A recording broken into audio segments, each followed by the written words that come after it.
Hello everyone, welcome to my channel Learn with Ritesh. So we were discussing about ratio and proportion. We have done multiple questions. ठीक है, हमने अभी तक बहुत से questions किए हैं रेशियो एंड प्रोपोर्शन पे. अभी तक मैंने आपको बहुत ही डिटेल्ड तरीके से बताया है कि कैसे क्वेश्चंस को सॉल्व करना है, राइट?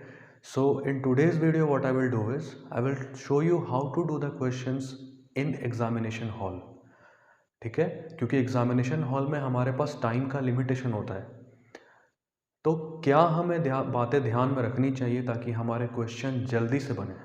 ठीक है, तो आज के क्लास में हम उस पर ही डिस्कशन करने वाले हैं. इसका मतलब ये नहीं है कि मैं डिटेल में आपको नहीं बताऊंगा, मैं बिल्कुल बताऊंगा डिटेल में, बट मैं पहले आपको ये दिखाऊंगा कि जल्द से जल्द क्वेश्चंस को कैसे किया जाए, राइट? तो सबसे पहली चीज़ जो दिमाग में रखनी है वो ये है कि पेन का यूज़ कम से कम करना है, राइट? क्यों ऐसा है?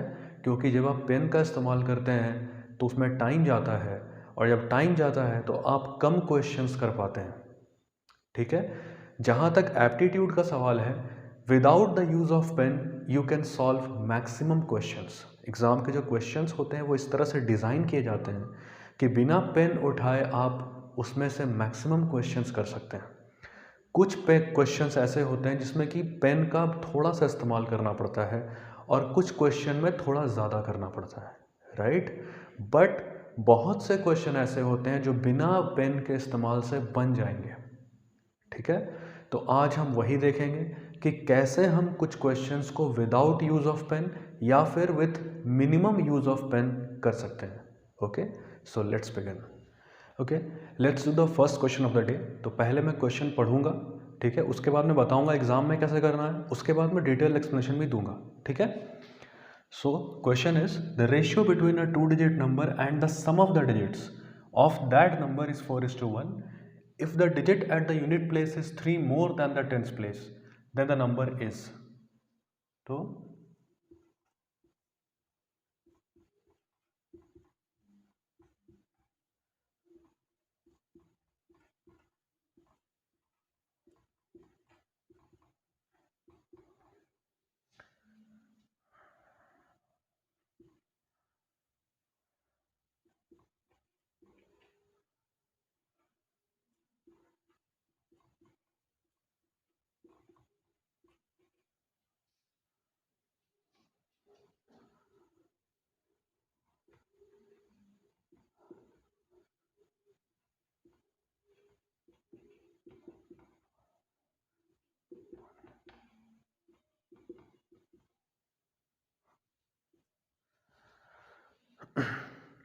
विद इन 40 सेकेंड्स हमने इसको सॉल्व कर दिया है, राइट? Answer is 36. कैसे आया बहुत लोगों को समझ में नहीं आया होगा, मैं डिटेल एक्सप्लेनेशन दूंगा. तो जब भी आप मैथ्स बनाते हैं, एप्टीट्यूड बनाते हैं, या कोई भी ऐसा सब्जेक्ट जिसमें कि मैथ्स इन्वॉल्व होता है, आपको क्या करना होता है? क्वेश्चन को पार्ट्स में पढ़ना होता है और उससे मैथमेटिकल इंफॉर्मेशन निकालना होता है. पार्ट्स में पढ़ना मतलब पार्ट्स डिसाइड कैसे होता है, तो comma, full stop and but, ये सब जो वर्ड्स हैं, ये सब जो सिंबल्स हैं, ये पार्ट्स डिसाइड करते हैं. तो पहले हम क्या करते हैं, पार्ट्स में ब्रेक करते हैं. पहला part, the ratio between A to digit number and, पहले यहां तक का इंफॉर्मेशन निकालिए. Ratio between a two digit number, ratio मतलब रेशियो होने के लिए कम से कम दो चीजें होनी चाहिए. दो से ज्यादा हो सकती हैं, बट मिनिमम दो चीज होगा तभी तो हम कंपेयर करेंगे, because ratio is a means of comparison, right? So कम से कम दो चीजें होनी चाहिए. रेशियो मतलब दो चीजें. पहला चीज क्या है? टू डिजिट नंबर, तो उसको एक्स वाई मान लेते हैं. Let the number be x y, ठीक है. And the sum of the digits, दो चीजें चाहिए. पहला चीज एक नंबर है टू डिजिट का, दूसरा क्या है? Sum of the digits of that number, मतलब जो नंबर आपने माना है उसके डिजिट्स का सम. अगर एक्स वाई डिजिट है तो सम क्या होगा? X plus y. सपोज कीजिए एक्स वाई अगर 10 है तो सम क्या होगा? 1 plus 0, sum of the digits. Same logic. इसका वैल्यू दिया है 4/1, ठीक है. उसके बाद बोल रहा है if the digit at the unit place is 3 मोर। इस पे बाद में आते हैं, पहले यहाँ से निकालने की कोशिश करते हैं, इस इक्वेशन को सॉल्व करने का कोशिश करते हैं। जब आप सॉल्व करेंगे राइट, तो आप क्या देखेंगे, यहाँ पे एक्स वाई, अगर हम यहाँ पे क्रॉस मल्टीप्लाई करें तो यहाँ एक्स वाई आएगा, यहाँ पे एक्स और वाई आएगा। सॉल्व तो होगा नहीं। सपोज कीजिए कि आप यहाँ पे क्रॉस मल्टीप्लाई करते हैं तो क्या आएगा, x y is equal to 4x plus 4y। अब आप फंस गए, यहाँ से एक्स और वाई कैसे निकालेंगे। इसका मतलब है कि हमें इसको ब्रेक करना पड़ेगा। कोई भी 2 डिजिट नंबर, सपोज कीजिए 10 है, 10 को हम लिख सकते हैं क्या, 0 into 10 to the power 0 plus 1 into 10 to the power 1। 0 into anything is 0 only, 10 to the power 1 into 1 is 10। आ गया क्या। सिमिलरली अगर हम 200 को एक्सपैंड करते हैं तो क्या लिख सकते हैं, 0 into 10 to the power 0 plus 0 into 10 to the power 1 plus 2 into 10 to the power 2। ये दोनों जीरो देंगे, 10 टू द पावर 2 मतलब 100 इंटू 2 इज 200। आ रहा है या नहीं। कोई भी नंबर है डेसिमल नंबर, उसको हम इस तरीके से एक्सपैंड कर सकते हैं राइट। सेम लॉजिक, अगर ये नंबर्स ऐसे एक्सपैंड होते हैं तो अगर नंबर एक्स वाई हो तो हम नहीं कर सकते हैं क्या, बिल्कुल कर सकते हैं।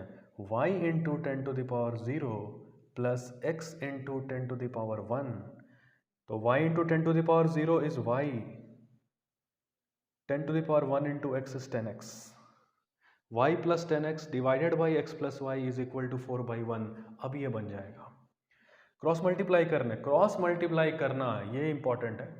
अब यहाँ पे अगर हम, जैसे हम बचपन से करते आ रहे हैं, अगर हम ऐसे करें कि y plus 10x is equal to 4x plus 4y, उसके बाद फिर इसको इधर ले जाएं तो 6x, इसको इधर ले जाएं तो 3y। यहाँ टाइम जाता है, ये एक स्टेप में थोड़ा टाइम जाता है। इसको अगर हम माइंड में कर ले तो थोड़ा समय बचेगा, कम से कम 2 सेकंड तो बच जाएगा, 2 से 3 सेकंड। ठीक है, कैसे कर सकते हैं, 2 ही वेरिएबल है ना x और y, तो क्रॉस मल्टीप्लाई करके भी x और y ही आने वाले राइट। पहले x को देखते हैं, 10x, अब तो x आएगा नहीं, x यहां से आएगा 4x, 10x इस तरफ है, 4x इस तरफ है, 4x को इधर ले आओ ना, 6x हो गया क्या। दूसरा y 4y, x को इधर लाया था, y को उधर ले जाओ, 4y minus y 3y, 6x is equal to 3y, x by y is 1/2 right. यहां बहुत इंपॉर्टेंट है, यहां बहुत इंपॉर्टेंट है। 6x is equal to 3y, यहां से x और y का रेशियो हमने निकाला। बेसिकली इसका मतलब क्या है, x is to y is equal to 1:2। Yes और नो। अब आते हैं दूसरे इंफॉर्मेशन पे। ये पहले इंफॉर्मेशन से हमने इतना दूर तक हम आ गए। दूसरा इंफॉर्मेशन क्या बोल रहा है, if the digit at the unit place, अगर नंबर एक्स वाई है तो यूनिट प्लेस पे कौन सा डिजिट है, y, यानी y इज 3 मोर, y 3 ज्यादा है किससे, the digit at the tens place. Tens place पे कौन है, x, तो y is equal to x plus 3। समझ में आया। यहां से y minus x is equal to 3, y minus x का वैल्यू 3 है, रेशियो में y माइनस एक्स कितना है, 1, because x by y is 1:2, x is to y is 1:2। Ratio में डिफरेंस क्या है, y माइनस एक्स का 1 है, और y माइनस एक्स का एग्जैक्ट वैल्यू क्या है, 3, means 1 is equivalent to 3, 2 is equivalent to 6, so the number is 36। This is the best way. यहाँ पे एक तरीका और हो सकता था कि जैसे 6x is equal to 3y आया, 3 1 जा 3 2 जा, 2x is equal to y आ गया राइट। और हमें पता है कि y is equal to x plus 3 होता है, तो यहाँ पर y की वैल्यू 2x अगर हम पुट कर दें तो यहाँ से x इज इक्वल टू 3 आ जाएगा, और अगर आप यहाँ पे x की वैल्यू 3 पुट कर दें तो y की वैल्यू 6 आ जाएगी, नंबर 36 आएगा। इस तरीके से भी कर सकते हैं, ठीक है, बट ये सबसे अच्छा तरीका है। रेशियो जब भी आया है, देखो ना, एक बार आपको x इज टू वाई पता चल गया, तो यहाँ से x माइनस वाई या y minus x, x plus y सब निकाल सकते हो। इसमें से कोई भी दे दे और रेशियो दे दे, सब निकल जाएगा। This is the beauty of ratio. यह है रेशियो का एप्लीकेशन। बहुत अच्छा क्वेश्चन है ये, ठीक है। रेशियो के एप्लीकेशन के बारे में बताता है। सो बेसिकली 2-3 कॉन्सेप्ट्स को चेक करता है ये जो कॉन्सेप्ट है ये नंबर सिस्टम का कॉन्सेप्ट है। ये जब हम नंबर सिस्टम पढ़ेंगे तो मैं एक्सपेंशन बताऊंगा तो और क्लियर हो जाएगा। ये आपने किया है पहले, कोई बहुत ज़्यादा डिफ़िकल्ट चीज़ नहीं है, बट नंबर सिस्टम का कॉन्सेप्ट है ये वाला। उसके बाद पूरा रेशियो कॉन्सेप्ट को चेक करता है, ठीक है। Yes, let's do the next question. The ratio of number of balls in two bags A and B is 2:3. 5 balls are taken from bag B and dropped in bag A such that the number of balls are equal in each bag. Find the number of balls in both the bags now. So अनुपात दिया है, 2 bag हैं A और B, उनमें कुछ balls हैं, उनके number का रेशियो क्या है 2:3. 5 balls are taken from bag B. Bag B जो था उसमें से 5 बॉल निकाल लिया गया और बैग A में डाल दिया गया। उसके बाद क्या हुआ, ऐसा करने से क्या हो गया, रेशियो जो है या नंबर ऑफ बॉल्स जो है वो इक्वल हो गए। तो अभी मतलब 5 बॉल्स निकालने और डालने के बाद नंबर ऑफ बॉल्स कितने हैं ये पूछ रहा है, राइट। चलिए देखिए कैसे होता है।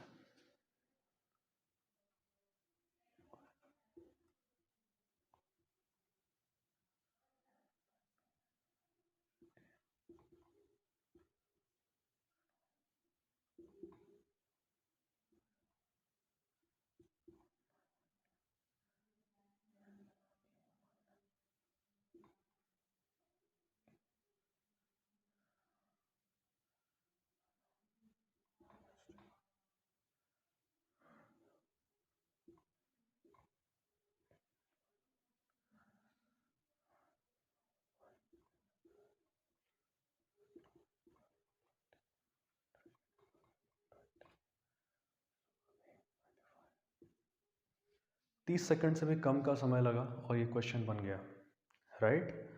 सो क्या किया है हमने, कुछ नहीं किया है। ए और बी 2 बैग है, मान लीजिए ये बैग ए है और ये बैग बी है, राइट। इसमें कुछ बॉल्स हैं, मान लेते हैं उनका नंबर स्मॉल ए और स्मॉल बी है, ठीक है। तो अगर ये नंबर है तो इनका रेशियो क्या है 2/3। ये फर्स्ट पार्ट का इंफॉर्मेशन है। क्वेश्चन को हमेशा पार्ट्स में पढ़िए, ठीक है। Read the question in parts और उससे मैथमेटिकल इंफॉर्मेशन निकालिए। देखिए मैथ्स में दिक्कत क्यों होता है, क्वेश्चन जो होता है वो वर्ड्स में होता है, ऑप्शंस या आंसर जो होता है वो नंबर में आता है। तो आपको वर्ड्स से मैथमेटिकल इंफॉर्मेशन निकालना है। This is the target, this is the aim and this is difficult, ठीक है। यहीं पे परेशानी होती है। तो ये जो पहला स्टेटमेंट है उससे ये इंफॉर्मेशन निकला। नंबर ऑफ बॉल्स दिया नहीं था, हमें मानना पड़ेगा, राइट। कोई दो चीज़ की रेशियो अगर दी हुई है तो उनको मानना पड़ेगा। मान लेते हैं ए और बी है तो A/B इज 2/3, राइट। 5 बॉल निकाला गया बैग बी से तो B-5 होगा या नहीं, 5 निकाल लेंगे तो कम होगा, और डाला गया बैग ए में तो यहाँ पे +5 होगा या नहीं। ऐसा करने से क्या होता है, नंबर ऑफ बॉल्स इक्वल हो गए। कोई भी दो चीज अगर इक्वल है तो रेशियो क्या होगा 1:1, यानी रेशियो इज 1/1। क्रॉस मल्टीप्लाई ऐसे नहीं करना है। दो चीजें हैं यहाँ पे, एक कांस्टेंट, एक वेरिएबल है और एक कांस्टेंट है। Variable term and constant term. Variable क्या है, ए और बी, तो यहाँ पे मल्टीप्लाई करेंगे तो वेरिएबल ए आएगा। अब रुक जाओ, आगे मल्टीप्लाई मत कीजिए, इधर मल्टीप्लाई करेंगे तो वेरिएबल बी आएगा, बी को इधर ले आइए, a minus b. Now multiply the constant, 5 × 1 5 +5 -5 × 1 -5। Variable को इधर लाया था, बी को इधर लाए थे, कांस्टेंट को उधर ले जाइए। -5 पहले से है, ये उधर आएगा तो -5 होगा, -10। एक बार कर देता हूँ डिटेल में, but try to do in this way. ऐसे बनाने की कोशिश कीजिए क्योंकि एग्जाम में टाइम सेव होगा ऐसे बनाएंगे तो। सिंप्लीफाई करेंगे इसको तो a+5 is equal to B-5। b को इधर ले आइए, a-b, इसको इधर ले जाइए, -10। a minus b is -10, minus हटाने के लिए b माइनस ए इज 10।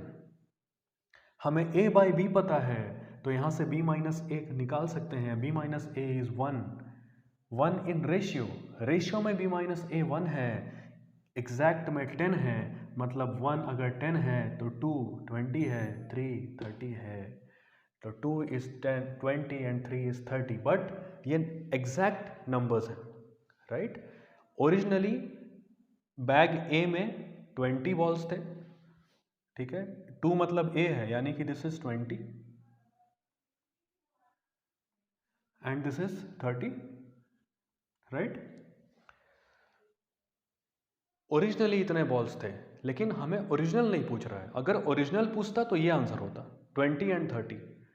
अभी पूछ रहा है अभी कितने बॉल्स हैं, तो अभी मतलब डिवीजन के बाद यहाँ से 5 निकाल लो ना तो 25 बचा, यहाँ 5 डाल दो ना तो 25 हुआ, means 25 balls is the answer, D is the answer. The next question is, if the square of sum of two numbers is 4 times their product, then the ratio of the numbers are, ठीक है, square of sum of two numbers, तो पहले तो दो number होने चाहिए, right. तो पहले मैं इसे बना देता हूँ, उसके बाद मैं बताऊंगा।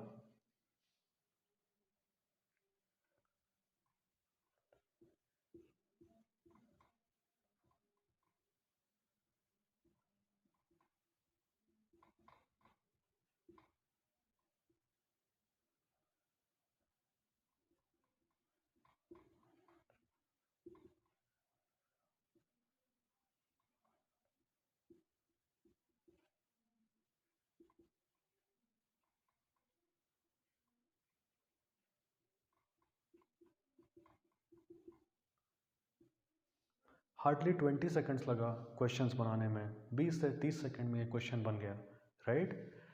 एग्ज़ाम में क्वेश्चंस को आपको ऐसे ही सॉल्व करना है, ठीक है। पेन और पेपर का मिनिमम यूज़ होना चाहिए, ज़्यादा से ज़्यादा इन्फॉर्मेशन को दिमाग में रखिए, सॉल्व करने की कोशिश कीजिए। क्वेश्चन क्या बोल रहा है, square of sum of two numbers, तो पहले तो कोई दो नंबर लेते हैं, मान लेते हैं कि एक नंबर x है, दूसरा नंबर y है, राइट। सम ऑफ, इनका सम x प्लस वाई, स्क्वायर, सम का स्क्वायर x प्लस वाई का होल स्क्वायर। ये जो स्टेटमेंट है यहाँ से ये इंफॉर्मेशन निकलता है, sum of, square of sum of two numbers, तो पहले दो नंबर निकालिए, उनका सम निकालिए और उसको स्क्वायर कर दीजिए। तो दो नंबर पता नहीं है इसलिए x और y एज्यूम किया है हमने, उनका सम होगा x प्लस वाई, उसका स्क्वायर इज दिस मच। ये किसके बराबर है, 4 टाइम्स देयर प्रोडक्ट। 4 टाइम्स मतलब 4 इंटू देयर प्रोडक्ट, मतलब नंबर्स का प्रोडक्ट x इंटू वाई, ये सब दिमाग में होना चाहिए, is equal to 4xy। So this is equal to 4xy। अब सॉल्व करना पड़ेगा, इसके बाद आपको सॉल्व करना पड़ेगा, राइट। बट इतना प्रोसेस जो है ये माइंड में होना चाहिए। सॉल्व करेंगे, इसको एक्सपैंड करेंगे, a प्लस बी का whole square, a square plus B square plus 2ab is equal to 4xy। 4xy को इधर ले आइए तो क्या होगा, x square plus y square plus 2xy minus 4xy is equal to 0। ये स्टेप माइंड में होना चाहिए, ये आपको माइंड में सॉल्व करना है। इतना आएगा, इसको सॉल्व करेंगे तो ये आएगा। इसके बाद आप ये देखेंगे ये किसका फॉर्म है, A square plus B square minus 2ab, यानी a माइनस बी का whole square means x minus Y का whole square is equal to 0। Square को इधर ले जाइए, x यहाँ पे भी एक स्टेप मिस हुआ है, ये माइंड में होना चाहिए, x minus y is equal to 0, इसका मतलब x is equal to y. अगर x is equal to y है तो रेशियो क्या होगा, 1:1। ये स्टेप छोड़ भी सकते हैं आप, अगर दो नंबर कोई भी दो चीज़ इक्वल है तो रेशियो क्या होगा, 1:1, क्योंकि वही पूछा है। अगर ऐसा कुछ दिया है तो नंबर का रेशियो क्या होगा, x और y नंबर हैं तो x बाई वाई क्या होगा, x is equal to y है तो रेशियो 1:1 ही होगा। That is the answer, D is the answer. So students, we will end today's discussion over here, ठीक है। आज हमने एग्ज़ाम हॉल में हमारा माइंडसेट कैसा होना चाहिए, हमें किस तरीके से क्वेश्चन सॉल्व करने हैं वो हमने सीखा। देखिए मेरे क्लास में आपको कोई ट्रिक्स नहीं मिलने वाला है, कॉन्सेप्ट्स एंड फॉर्मूलाज, बट उन कॉन्सेप्ट्स और फॉर्मूलाज को हम इस तरीके से इस्तेमाल करने वाले हैं कि आपको लगेगा कि ट्रिक्स हैं, ठीक है, बट वो ट्रिक्स नहीं है, राइट। और ये कैसे आता है, ये जो इस तरीके से मैंने आपको बताया सॉल्व करना, ये कैसे होता है, ये प्रैक्टिस से होता है। अगर आप चाहेंगे कि आप एक ही दिन में इस तरीके से सॉल्व करने लग जाएं, ये पॉसिबल नहीं है, राइट। ये प्रैक्टिस से आता है, आपको बार बार प्रैक्टिस करना होगा। कोशिश कीजिए कि पेन का इस्तेमाल आपको ना करना पड़े।